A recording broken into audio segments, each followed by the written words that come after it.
Hi, welcome to another consonant analysis. This analysis is with regards to the Brett Kavanaugh case that took place many months ago now.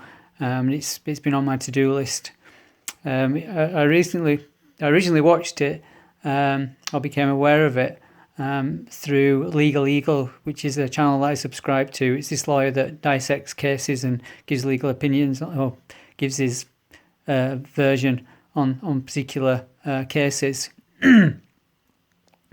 And what struck me about the analysis that the subject matter of the analysis that he was covering is it was very unsatisfactory. This was like a congressional hearing, but the answers that were being given by the person that was being questioned, i.e. Brett Kavanaugh, were very unsatisfactory, and even Legal Eagle mentioned that as well. It's like Legal Eagle said it was like Kavanaugh was trying to evade. And indeed, when you look at the analysis which I've performed, you'll find a link to in the description below. That clearly becomes apparent, and a lot more besides. So with the report, it's divided into several parts. What I've done is I've first pulled out like several quotes from Legal Eagle's video that Kavanaugh made, because what happens in Legal Eagle's video is he dissects. So in other words, he's going backwards and forwards between Kavanaugh and himself. So Kavanaugh will say something, it cuts to Legal Eagle, and he explains what Kavanaugh has said. And so what I've done is I've taken 5 things that Kavanaugh has said. I've only got so many hours in the day, so I can't take everything that he said. It would be just too exhaustive. I mean, the report that I've got is actually, it's like probably about 25 pages long. So the marker is the report is firstly divided into the first part of the report is the markers under each quotation that's actually taken, each extract that's taken from Kavanaugh, and then the next section after those is the exact markers. And the exact markers, what they do is they will give you an overview of the rest of the markers. And if you want to find out what exact markers are, if you just look in the comments section at the top of the report, that explains. And then following the exact markers are all of the markers. So you've got all of the markers together in order. And that's just a blow by blow, so you can read that. It reads like a story. It should read like a story about what actually happened. That's the way that the markers tend to go.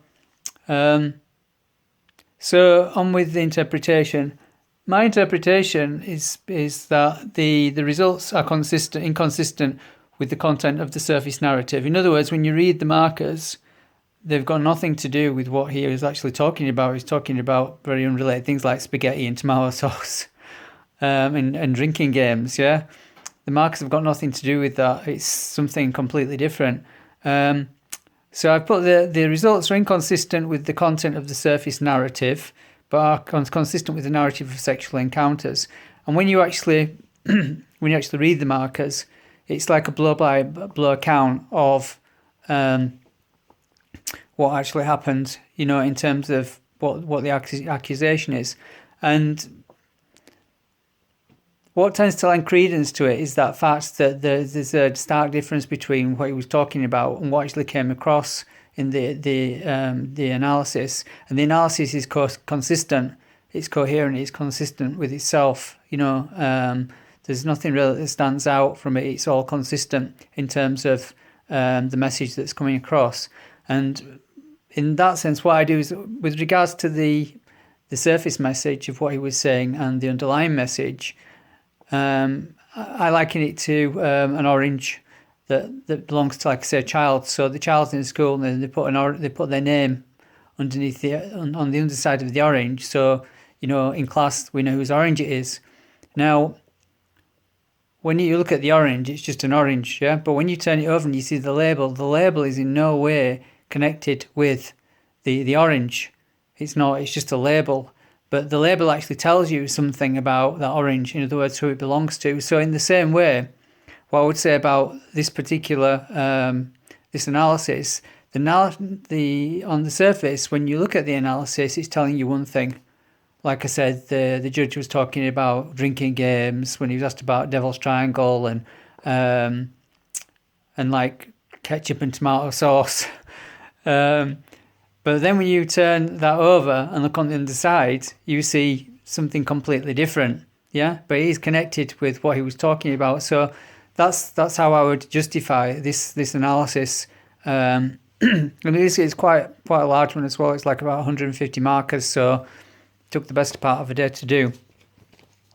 So what I've done with the themes.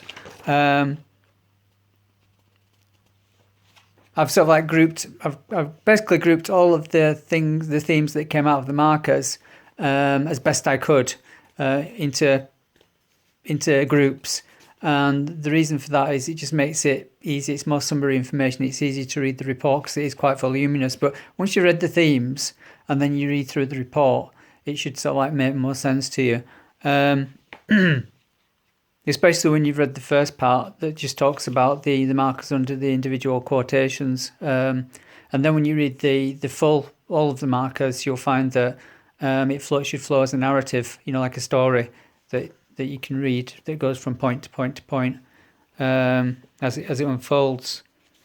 With regards to comments, one thing that I noticed, an unusual thing, you often get unusual things that pop out from analyses. In this case, it was actual marker to be a Jew or to be Jewish, and I thought, oh, that's interesting. So when I went to Google and searched for that, apparently there was a Jewish woman who'd made she'd made the allegation that she'd been sexually abused by Kavanaugh as well. So that was quite interesting. That came out. And you'll find in the report that I've actually left a link to that particular article.